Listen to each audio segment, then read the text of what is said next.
Welcome friend, welcome to pre market analysis of 17 December. आज हम लोग काफ़ी सारा डाटा पे जो है आज बात करेंगे और ये सभी डाटा आपको एक फोरकास्ट करने में मदद करेगा, एक for long term and for short term both. तो आज स्टार्ट करते हैं as per usual SGX Nifty के साथ, जो कि फ्लैट ओपनिंग दिखा रहा है। रात जो है जो यूएस आपके जितने इंडेक्स हैं, वो डाउ जोन्स हो, नेस्डेक हो, S&P 500 हो, लगभग लगभग 1% के आसपास तक वो सब के सब जो है डाउन रहे हैं, 0.85 टू 1.11% के आसपास। ब्रिटेन इंडेक्स जो है FTSE वो भी लगभग 1.27% के आसपास डाउन था। लेकिन एक पॉजिटिविटी ये है कि जो एशियन जो इंडेक्स हैं, जैसे हैंगसेंग है, जकार्ता है, वो थोड़ा पॉजिटिव रिएक्शन दिखा रहे हैं, 0.42 टू 0.89% के आसपास। कुछ पॉजिटिव न्यूज मार्केट के बारे में हम बात करते हैं अभी। सीरीज थर्ड जो है सोवरन गोल्ड बॉन्ड की दिसंबर 19 को ओपन हो रही है। You can go and subscribe for that.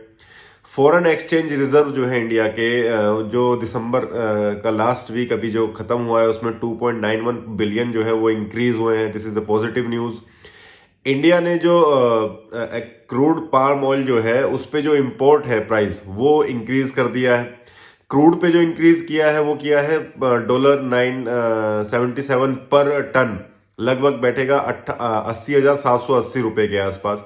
और गोल्ड की इंपोर्ट पे जो है वो इंक्रीज कर दिया है अप टू $582, लगभग बैठेगा 48,121 रुपए के आसपास।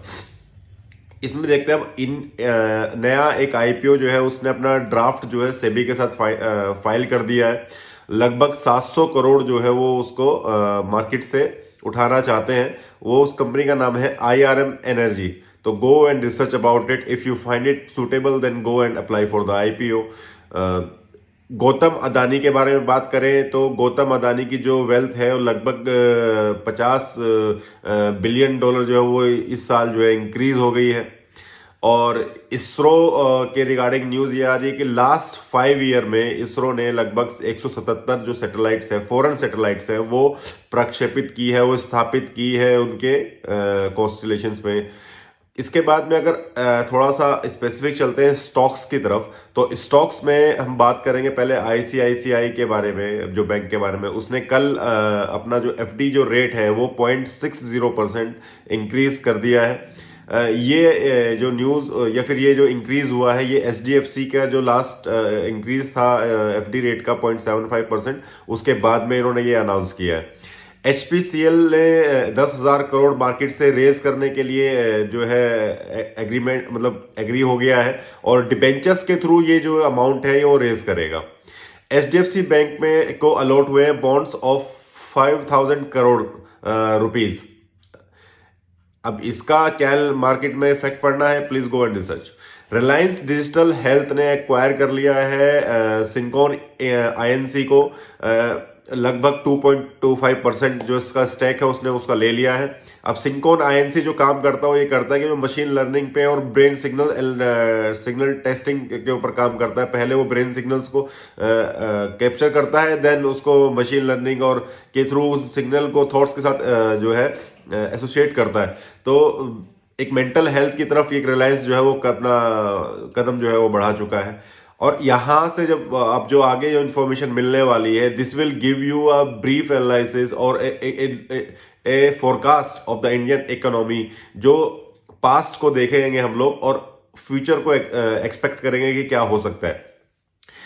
कोटक म्यूचुअल फंड ने एक रिसर्च में ये चीज बताई है कि 2014 में और 2022 में क्या इफेक्ट पड़ा है इंडिया की स्टेज का in global preferences, like ease of doing business में इंडिया 2014 में 142nd रैंक पे था। आज मतलब करंट सिनेरियो में वो 63rd रैंक पर है। दिस इज ए मतलब a vast improvement in case of the ease of doing business.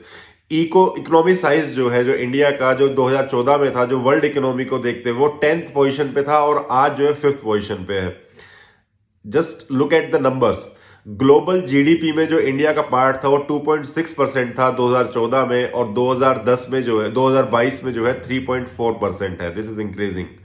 Global trade के अंदर जो शेयर है जो इंडिया का, वो 2.0 था 2014 में, अब वो 2.2% है, this is also increasing. FDI inflows regarding the whole world, India का 2014 में 2.1 था, जो इंक्रीज होके 6.7 हो चुका है 2022 में।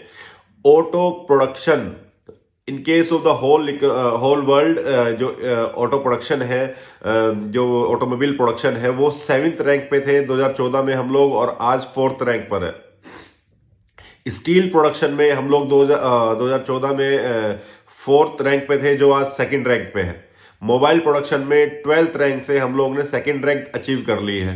यूनिकॉर्न्स जो इंडिया में 2014 में हुआ करते थे, वो आज वो 4 के आसपास का वर्ल्ड पर मतलब परस्पेक्टिव में 4th रैंक पे थे, आज 106, sorry the total number of unicorn in 2014 is 4 and now is 106।